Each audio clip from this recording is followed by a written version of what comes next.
Hello there, my name is Dr. Andy Knox, and I'm going to talk in this vlog today about a subject that is not easy and can stir up a whole host of different emotions. But what I want to talk about is the extraordinary power of forgiveness.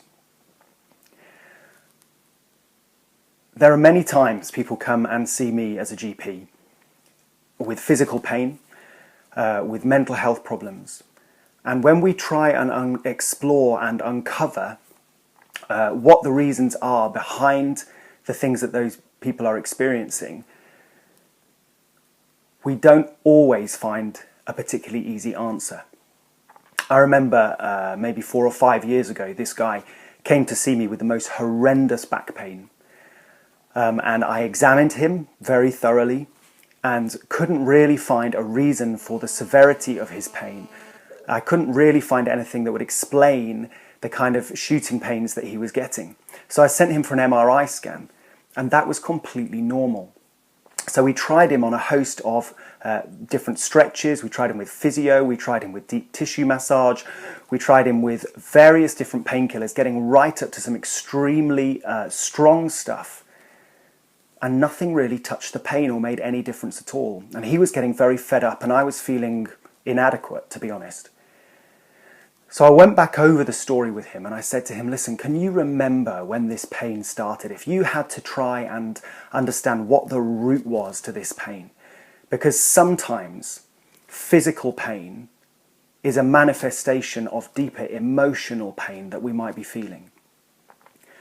And he said, I know exactly what caused this pain, but I don't want to face up to it.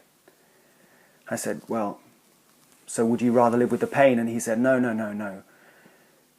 But what caused this pain is just too difficult for me.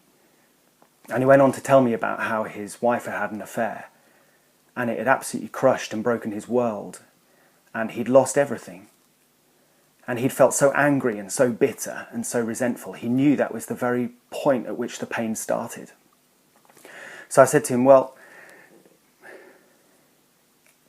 medicine is complicated and it's not always very straightforward.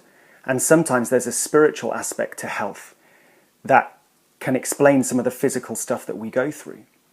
It's not something that we're very comfortable about talking about in the West. But the Maori people in New Zealand, they have no problem talking about this, and most of the Eastern nations have no problem talking about this either. And so he said, well, I don't know if I can forgive her for what she did. And I said, well, do you feel that you can live with the pain? And he said, no, I don't feel I can live with the pain. I said, so how about trying to forgive and letting go? And I watched him make an incredibly brave and difficult decision to do that, to face up to his pain and to hold it for what it was, to recognize all the difficulties it had caused him, and then to forgive. That guy walked back into my room a week or so later with no pain in his back at all. A couple of years ago, in January, a lady came to see me after a Christmas break and she said, Andy, I know why I'm depressed. I said, why is that? And she said, well, ever since the age of 9, I watched my dad beat my brother every day as an alcoholic. And I felt so angry towards him and so resentful of him that I know that's the root cause of why I feel so down, that I've never ever been able to forgive him or had any respect for my father. And she said, and I think that's partly what causes the tiredness within my MS. I haven't been able to clean a room in my house for over 5 years. I said, wow, that sounds like a really important revelation for you. And she said, yeah, it's been huge. I don't feel like I need my antidepressants anymore. And I said, so if it's possible that your depression and part of your MS has its roots in this feeling that you've carried around for a long time, do you think it might be possible to forgive your dad? And she said, no, there's no way I will ever forgive that man. I said, but what if it meant that by doing so, that you yourself could be more free and you could be more well? And she said, then I suppose I'll forgive him, but I don't know how. So we talked through a process that I'm going to go on to in my next vlog about how you actually can work through forgiveness. But she worked that through, and she came back and she was like a different person. And she said to me, do you know what? I've got so much energy. I clean my house from top to bottom. I feel like a whole weight has been lifted off my shoulders, and I feel like I can become a light. That's an amazing statement. She's one of my favourite people to have a consultation with. I feel like I get more healed when I see her than when she than anything she gets from me. Forgiveness is not saying that what happened is okay. Forgiveness is not saying that what happened was just to be forgotten about. Forgiveness is an incredibly brave, gutsy, difficult choice. It's not this lovely emotion that you feel. It is facing up to the full horror of what happened, the upset, the appalling negative consequences that it's had on you, and being able to draw a line and say no more.